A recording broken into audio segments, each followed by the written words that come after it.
Hi everyone, it's Az here from HeelvsBabyface. What an absolute surprise you're in for in this video. Another current Phase 4 Marvel property seemingly in a little bit of trouble. Wow!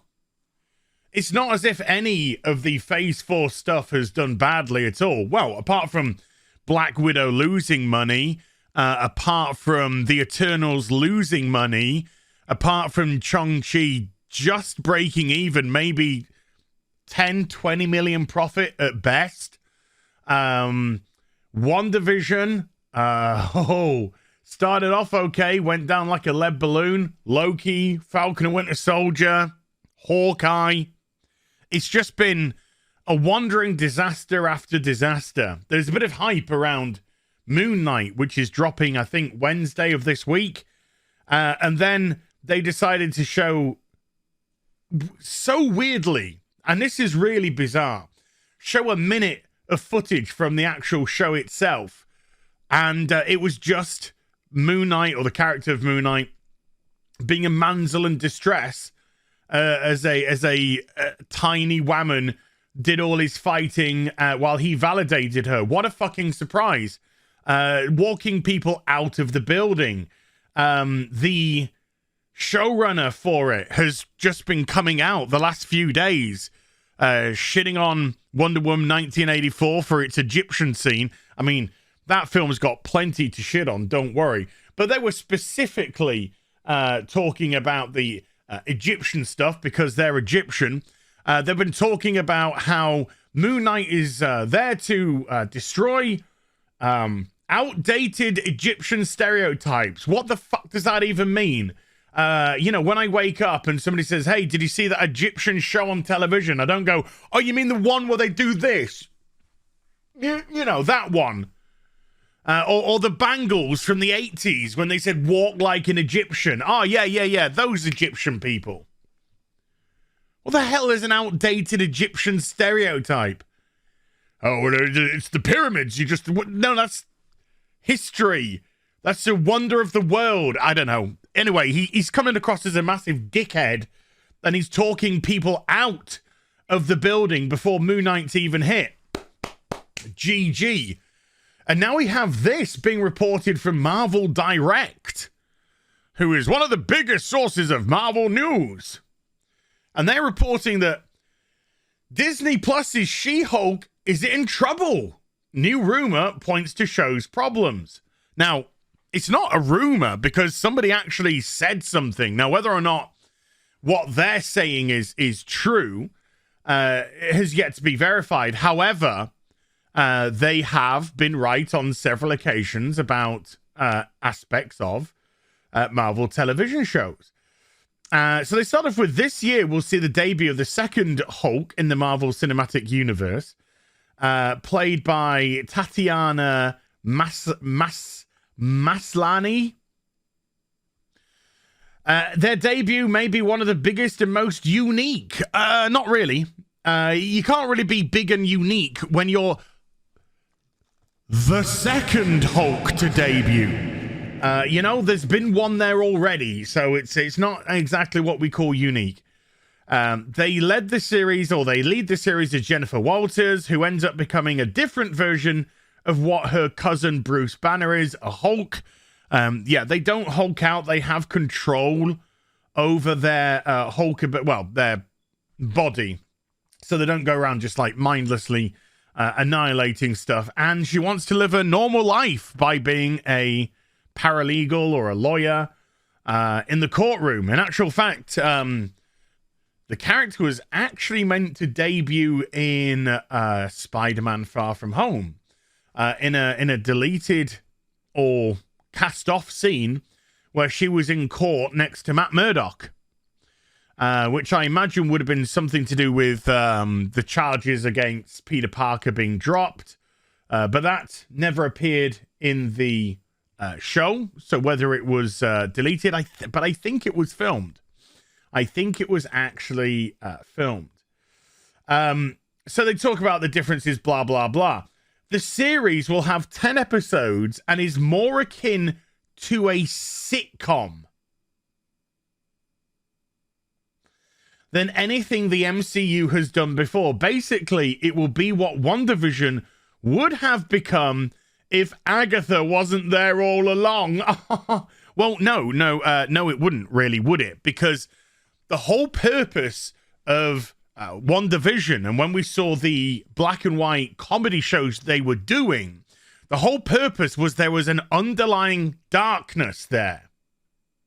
So it wasn't meant to be a sitcom, nor would it play out as a sitcom. It would progressively, as it actually happened, release the darkness that was there. And a lot of it had nothing to do with Agatha per se. A lot of it had everything to do with Wanda Maximoff herself imprisoning the village. That wasn't because of Agatha. That was her. Agatha sensed and took advantage of a situation. Can't wait for her show. I'm only joking. You couldn't fucking pay me to watch that shit. But let's get to the rumor, because I've got plenty still to say, and I will say it. So, during an installment of The Hot Mic with Jeff and John, insider Jeff Snyder, who has written for outlets such as Variety and Collider, good for him, shared that Marvel Studio may have run into some creative issues with the She-Hulk during the post-production process. Snyder revealed that not only has he heard that the She-Hulk series is not shaping up to be very good, but also that he's heard it more than once. So let's go to the exact quote that he himself said. He said, "I've heard not good things behind the scenes, and I've asked whether it's Moonlight or Ms. Marvel, which is going to be a fucking disaster, by the way, or Secret Invasion, which will probably be a complete disaster, by the way, or any of these projects. They are always like She-Hulk. She-Hulk is the one that could be a problem." He is, however, quick to clarify these statements could be exactly how the people making Guardians of the Galaxy felt. And he says, "I've heard it from people working on it, from people actually working on it, who are just like, we'll see. I think that's a lot of Marvel things, honestly. And you know where it's just like, ugh, this could be really stupid, like, we'll see. I'm sure people making Guardians of the Galaxy felt that way, right? No. And I'll say why, because I think there's a colossal difference between James Gunn, and I think the guy's a prick, by the way, but I do think he's a good writer. And I think there's a massive difference between James Gunn and Chris Pratt and Zoe Zalander helming a project than... Well, let's not me tell you, let's me show you. It's the Marvel way to tell and not show, but let me do how it should be done and show and not tell. So I looked up who's the actual writing force behind the She-Hulk. Feige described the series as a half-hour legal comedy. Sounds like a fucking disaster. That would be faithful to John Byrne's take on She-Hulk in Marvel Comics. Now, I've never read that run. I'm a DC guy, as you know, as opposed to a Marvel guy. Gary definitely has from Nerd Erotic. But I can guarantee you, without even reading it, that it will not in any shape, way, or form be faithful to John Byrne. Nothing that they've done has been faithful to the creator. In actuality, Feige himself said one of the reasons why they did the Eternals is because it was so obscure. They could race change, gender change, sexuality change characters, they, them stuff, so that they can put their own politics into it. Not remotely faithful to Jack Kirby in the slightest. Fuck Jack Kirby, hey? We want to stick a they, them in there, and we want to demote Icarus because he's a white male, and push and promote Salma Hayek, and oh god, that film is garbage. It's absolute garbage. Now it says it's written by our friend Dana Schwartz, who is a man-hating comedy. When I say comedy, she's a joke. She's a born with a silver spoon, Ivy League educated joke of a person who tries to push struggles, men are trash, blah blah blah. Don't worry, Dana. Before the show comes out, I'm sure there'll be plenty of videos highlighting exactly what the writers think of their potential audience. And of course, when she was announced as a writer and we tried to communicate with Dana, she went on a blocking spree because she's a coward. Mouth, can't support it though, or can't challenge what you say because it's true. Absolutely true. Melissa Hunter, Cody Ziegler, Cara Brown, and Zeb Wells, with Jessica Gao, the lead writer. Now let's just have a look at Jessica Gao's credits, shall we? As a writer, 19 credits. Not huge, but okay. Dating back from 2008. Okay, not very big at all. She's got 9 episodes here, 6 episodes there. Look for Robot Chicken, folks. It's going to appear a lot when it comes to these writers. Rick and Morty, 1 episode written by... Wow. 6 episodes, story editor. Oh, okay. Okay. And here we go. She-Hulk, head writer, 10 episodes. Oh, Star Wars Detours. Somebody else is going to be working on that too. But isn't Disney Star Wars one big detour? You know, from fucking Star Wars. So not masses amounts there in the slightest. And that's your head writer. So in no particular order, let's have a look at Zeb Wells. Because I think this is the only guy who's got a little bit behind them as well. 14 writing credits, and that's a little bit behind them. Robot Chicken, Star Wars Detours. Oh, okay. He at least wrote 65 episodes of Robot Chicken, as opposed to 1. Who else have we got? So yeah, not exactly a massive bodywork. Cara Brown doesn't even get a picture. Let's have a look at her. 3 writing credits in 4 years. Keep It. No, sorry, that's not even one of her credits. Let's get rid of that. Grownish. Writer, 1 episode. In the Dark, writer, 1 episode. Staff writer, 12 episodes. So don't ignore that. Ignore that. That just means that she's on the staff. This is the important one. 1 episode. So she's written 1 episode of Grownish, 1 episode of In the Dark, and 1 episode of Sneakerheads. That sounds like somebody with a lot of experience behind them that can get the job. No, obviously it's a fucking joke. Cody Zig.